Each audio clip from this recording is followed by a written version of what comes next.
با سلام خدمت همه عزیزان. امروز میخوایم یک پلوی نان درست کنیم. ابتدا پیاز رو کمی طبخ میدیم،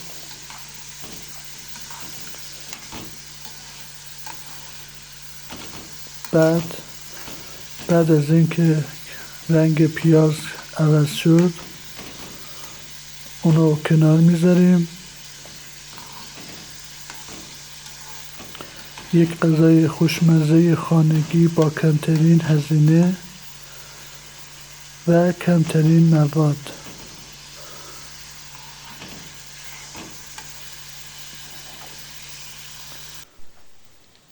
نانها رو خشک میکنیم، بعد آنها را خرد میکنیم.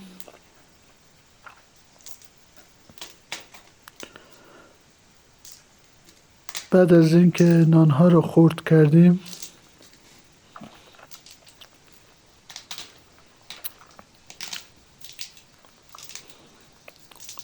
آنها را به تکه های کوچکتری تقسیم میکنیم.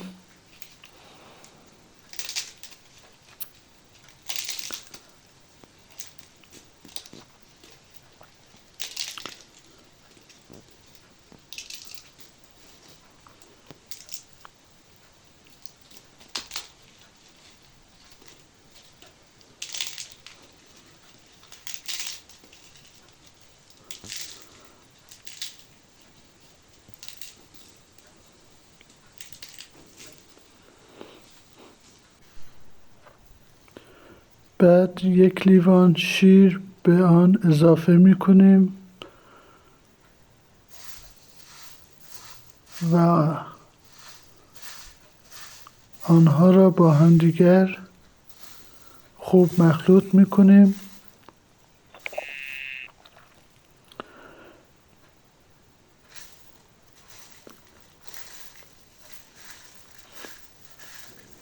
تا اینکه شیر به خورد نان برود.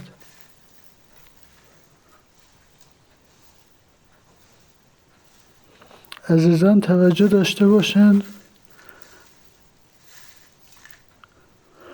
این پلوی نان خیلی خوشمزه و همچنین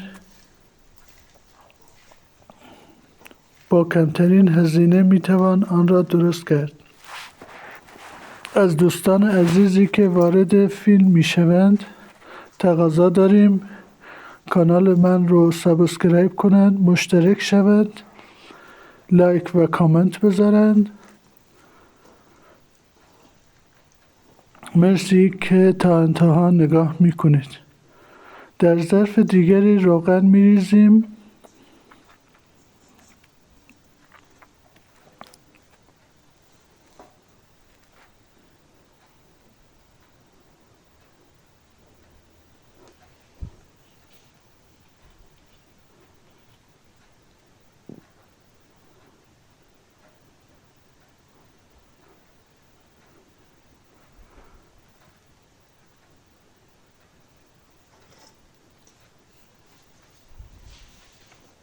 بعد یک عدد نان سالم رو برای تهدیگ داخل ظرف میذاریم.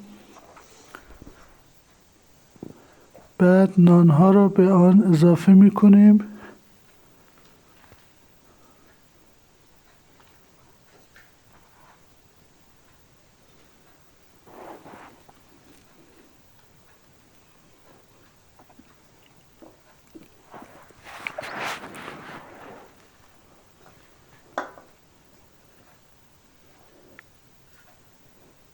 این غذای خوشمزه برای 4 یا 5 نفر کافی می باشد. آنها را به صورت گنبدی در داخل قابلمه می ریزیم. عزیزانی که تازه وارد فیلم شده اند ازشون تقاضا میکنیم کانال من رو سابسکرایب کنند، حمایت کنند، مشترک شدن رو بزنند، لایک و کامنت بذارند و این غذای خوشمزه رو تقدیم به اونها میکنیم.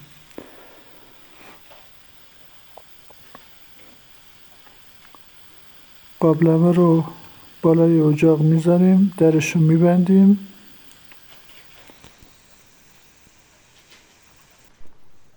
و در ظرف دیگر مایتابه کمی کشمش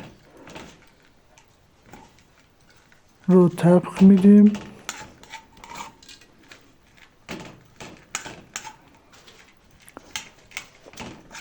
بعد از اینکه کمی کشمش ها نرم شد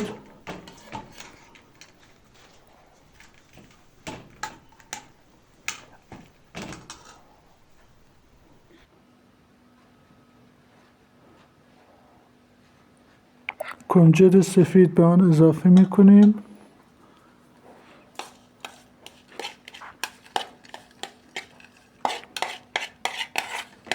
بعد مخلفات رو داخل غذای خوشمزه که دم کشیده میریزیم.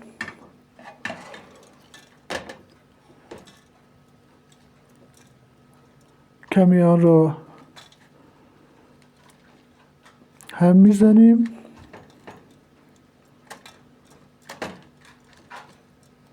عزیزانی که تا آخر تماشا کردن این غذای خوشمزه را میتونن برای عزیزانشون درست کنن. خیلی عالی، خیلی بامزه، با کمترین هزینه.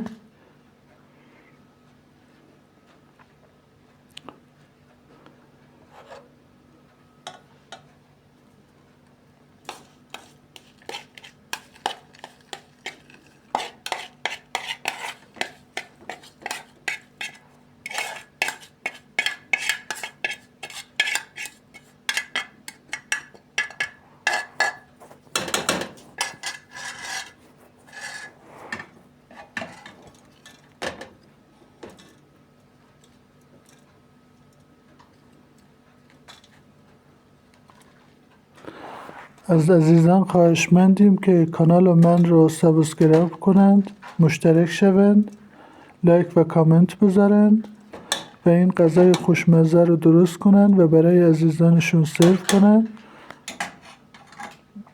این غذا برای 4 نفر می باشد. ممنون از کسانی که تا آخر ویدیو رو نگاه کردند و برای عزیزانشون فرستادند. لایک و کامنت یادتون نره. مرسی.